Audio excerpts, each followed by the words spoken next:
Welcome to the RSP Boiler Room. I'm Matt Waldman with the Rookie Scouting Portfolio. We're going to take a look at Clemson wide receiver Tee Higgins. Big, deep threat, right? Up on the top right here, single covered. Ball drops right in there by Trevor Lawrence, but can't hold on to it. When you get the second look at it here, he gets enough separation, just a half step. That's all you really need. When you're even, you're leaving. That's what they say in the NFL. That's true. He has position, but just can't quite come down with this ball after first being able to get a hand on it. So let's start the route from the beginning here. First thing that I like about what I see from Tee Higgins is defender gets his hand out. Higgins is about to go in towards him, dropping his pads, lifts up his pads and goes away from him, uses his inside arm to swat that reach away. That's a good job of being able to react to what a defender does. You would like to see him be able to anticipate this a little bit better in terms of what the defender is doing in terms of before the snap. Seeing that the defender is playing tight, that there's a possibility of a jam here, being a little bit more prepared for the defender to make that first strike.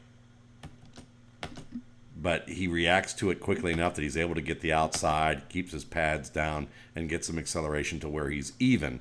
Now, he's looking back for the ball pretty early on this play. That slows him down a step. I'd rather see him continue to accelerate and not look the ball in that early so that he may be able to get a step on the defender and stack that defender a little bit earlier and control the rest of the route. That's a fine point that can be worked on. The issue here now is that because he allows this cornerback to be even with him, he has to earn position with his hands. And this is something that he doesn't do a strong job of on this particular route. You don't see it as well here. The defender is able to get his arm across, but right here, see how the defender chops down on that inside arm.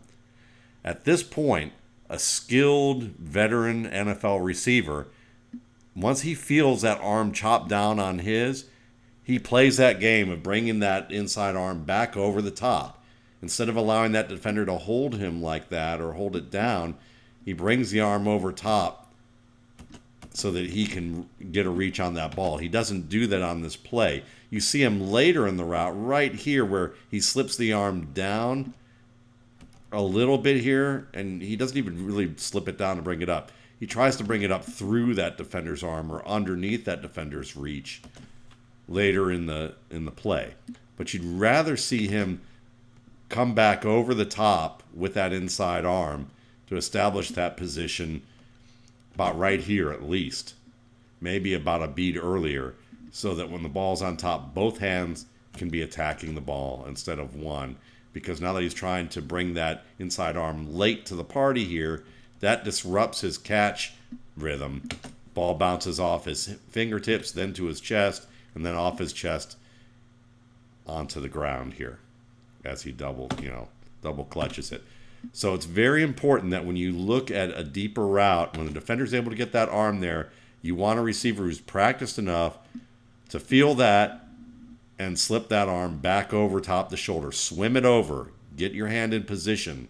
Force the defender have to make another move and do it in a way that could incur an interference penalty. Instead, he's a little too passive with this contact right here. Overcome it now. Swim, hand up, both hands will be to the ball. Defender then will have to react. He'll probably be a beat late. And this ends up being a catch. Thanks again for watching. For more RSP Boiler Room videos, check out my YouTube channel, Matt Waldman's RSP Film Room, and my site, www.mattwaldmanrsp.com.